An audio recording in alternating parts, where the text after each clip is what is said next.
Happy Thursday and welcome to Social Peephole. I'm your host, Katie Prescott, and today we are here at the office of Dr. Robert Kotler, where we have the extreme pleasure of speaking with him on the dynamics of cosmetic enhancement. And we are going to be having a consultation first, talking about my eyelid, and then we are going to get to see Botox be done on yours truly, live and direct. And then we're going to be asking a couple of questions about cosmetic surgery and enhancement and everything that it entails. So join us. This is Dr. Kotler. How do you do? Welcome. Good to have you here. He's going to be doing the consultation today. Right. Okay, so the first question I like to ask is, what don't you like, Katie? You look great. You're cute. What is it you see in the mirror? What don't you like in the mirror? In general, I do love myself. I have been noticing in pictures recently that my right eyelid is starting to droop down a little bit and causing it to look like I have a lazy eye. So I wanted to ask you about that. What can be done about that? What would you recommend? So as I'm looking at you now, my judgment is that your actual lids, they're okay. They're sitting at the right level. They're not at half mast. But what happens is, I suspect, and maybe this happens during the course of the day, maybe things look like they get a little tired and more on the right than the left. In other words, during the course of the day, does this start to come down like that? Is that what you see? Yeah. Right. And the other side doesn't. Is that correct? Right. Okay. What that implies is you really have a little overactive, either an overactive muscle pulling the brow down, or just a little bit of weakness. In any event, we like it to match the other side, because that's what you don't like. Right. So in fact, the key would be just to raise it up a little bit. Okay. And without surgery, that means is using a muscle paralysis. Botox works, and it's great. By the way, a lot of people have that.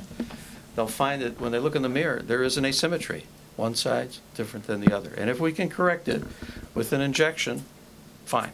Okay, so what else do you see the asymmetry on here? Because you're a pro at this. Well, I'll tell you that everybody has some asymmetries in their face.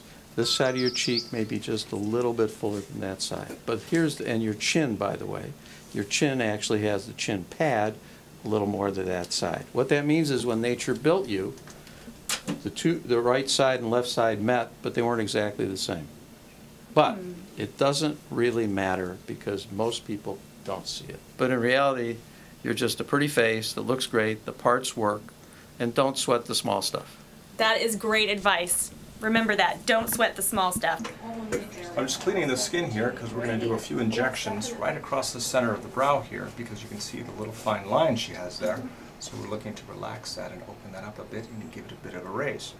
And then we'll do the injections around the lateral part of the eye here to give this part of the brow a nice little raise too. So overall, brow will go up a little bit, give her a more awake and alert appearance, and even out some of the asymmetry we saw earlier too. And that's done by dosage. Sometimes we use a little bit more on one side than the other to give more of a raise to match up the two sides. Do we have to like stay very still, or just relax and breathe? Okay. Just breathe. First in the shot. 1, 2, 3, punch. And frankly, the great thing about injections, whether it be Botox or Dysport, or even the fillers like Juvederm and Restylane and Sculptra, is that they are temporary, because it gives you a chance to decide whether you like it. Do you like the result? Do you think it's worth the time and the dollars spent?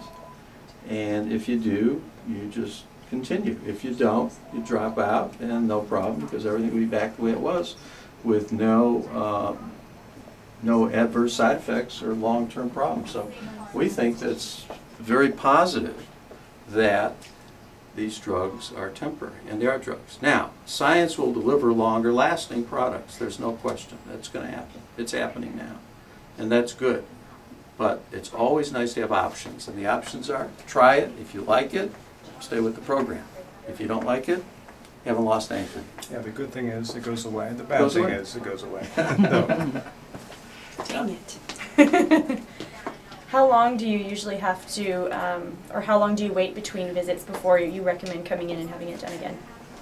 Well, it depends. You know, everybody's body metabolizes the products a little differently. And some people, again, depending on the dose, it may last 4 months. Some people up to 6 months. And there's some that come in and tell us it lasted longer. Wow. But again, it depends on their individual, you know, chemical factory in the body and variables, but it's in that range. But we know that there'll be advances. Science never sleeps. And products that last longer are coming down the line, and they're here now. I saw a lady today that had a filler done several years ago that has far outlasted the prediction that even the manufacturer made. So, are we done? That's it. Oh, I was kept expecting you like busy. something horrifically See? painful. Now you have these lovely Beverly Hills mosquito bites across the front. Oh, is that what they're called? Awesome. Sure. Great. Now, can I put on makeup after this? How long do you usually wait to... Fine. Business as usual. Go about life as normal. Oh, yeah. And we will be right back with the fractionated carbon dioxide laser treatment. Stick around. This is called dot therapy, if you will. The reason why it's dot, it's a bunch of dots in a row, vertical, almost looks like a tic-tac-toe board in a sense. And the logic is that if you leave space between the treated areas, it's safer. You don't need to cover the whole surface. Just cover enough so that nature will send up new skin from the areas treated. And ultimately, that's what grows into the permanent skin and looks smoother. Because what we know is that over-treatment is risky. Each one of these little red laser lines poke a hole in the skin. So we're putting thousands of tiny little holes through the skin, which then causes a healing cascade, and you get all new fresh skin that's tighter and without spots. Now, the dots are all programmed by the computer. And the computer inside the machine also is responsible for the power. Power meaning how much energy goes in, because the laser beam is an invisible beam of energy. Now, how does it work once it hits the skin? Believe it or not, it boils the water in the cells and destroys the cells. These are the old, worn-out skin cells. Just like in the chemical process, where it's an acid that basically destroys the outer layer of skin. So in a sense, the principles are the same, but it's just done differently. So how's Lillian doing? I am doing great. Are we having fun? Yeah, it's a party, right? And she's had a TCA, so she's got experience with other forms of skin resurfacing. I'm a sailor. I'm in the sun all the time, and I had all these precancerous and stuff on my face that I had taken off fairly, and I had no. I mean, they just put the acid on and didn't give me anything. So, I mean, that's a lot more uncomfortable. That particular thing that I had. I had it at UCLA, and because they were anyway. That said, this is much better. She doesn't even need to for me. the ball. No, I think, Lillian, I think you're raising a good point, and I'm glad you mentioned it. I think in all fairness, whether it be UCLA or anywhere, I think it's really important when people have procedures that would be a little more invasive and a little more irritating and uncomfortable, they need to have medications. And there's no harm in doing what is really very simple and practical, and that is give the patient a pain pill and a couple of Valium an hour before, and they won't care what's happening. Because that's what we've done for a long time. As a matter of fact, in surgery, our standard procedure now is when people come to the surgery center in the morning, because everybody's got a little bit of anxiety, right off the bat they get a Valium pill as soon as they sign in. And bingo, by the time they're getting ready for surgery and changing into their gown, they're like, oh, this is great. So, let's just do this some more. I've got a lot of questions and comments from people who knew that I was coming in here today to talk with you. And a lot of mothers feel like they do not either deserve the right to come in and be augmented, or it somehow makes them less of a woman. It makes them vain and shallow. What do you tell people like that when they come in with those concerns? So the reality is, if you want something, I think at least look into it, do the homework, do the research, find out, get all the facts, and then in the end you make the decision for yourself. It's okay to do things for yourself. We do a lot for our kids, for our family, our parents, and our friends. It's okay to do something for yourself. And I'll tell you, cosmetic surgery works. It works because it makes people happy. When they look into the mirror, there's a big smile that says, hey, I look good, I like it, I'm glad I did it. Amen to that.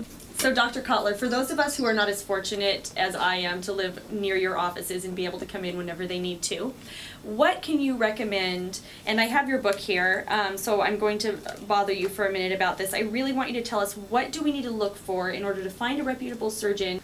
Usually patients make a mistake by not doing enough homework, and that's why I wrote the book, because it has everything in here.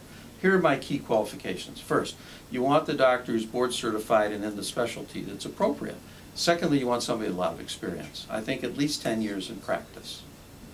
Another qualification people don't know about, besides being board certified, means you've passed all the tests, is someone who took additional training in a very narrow area of cosmetic surgery, not reconstructive, but cosmetic surgery, and that's called a fellowship. A fellowship is the finishing school of the medical profession, the highest level of training and experience one could have. So you want somebody who's board certified, highly specialized, been in practice a while, ideally took a fellowship, and most importantly, will spend the time with you. They need to spend time. If the doctor runs in and out or waves to you from the hallway, okay, we'll do your nose, you don't want to be there.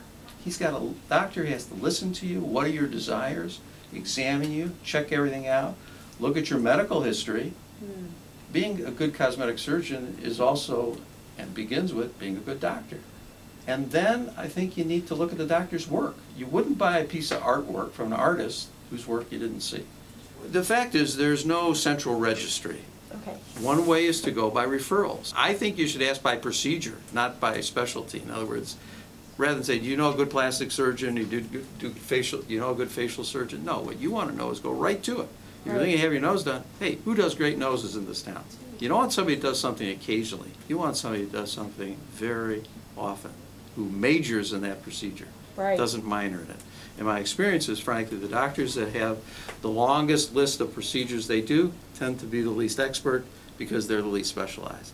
So I met you on Twitter. Yeah. How is social media impacting your practice, and where do you see it taking business in general in the future? It's very easy to communicate with large numbers of people now. It's like all of a sudden you got a room full of friends. Right. An auditorium full of friends. A stadium full of friends. Yeah. And it's cool. And people do say, and I believe it, and I've had limited experience myself, that you learn something. Thank you so much for joining us today. I hope you guys had an educational experience. And I'm showing you my Beverly Hills mosquito bites. I am now officially a Botox babe. And thank you for joining us at Social Peephole. I'm Katie Prescott, and we will see you next Thursday right here on Social Peephole.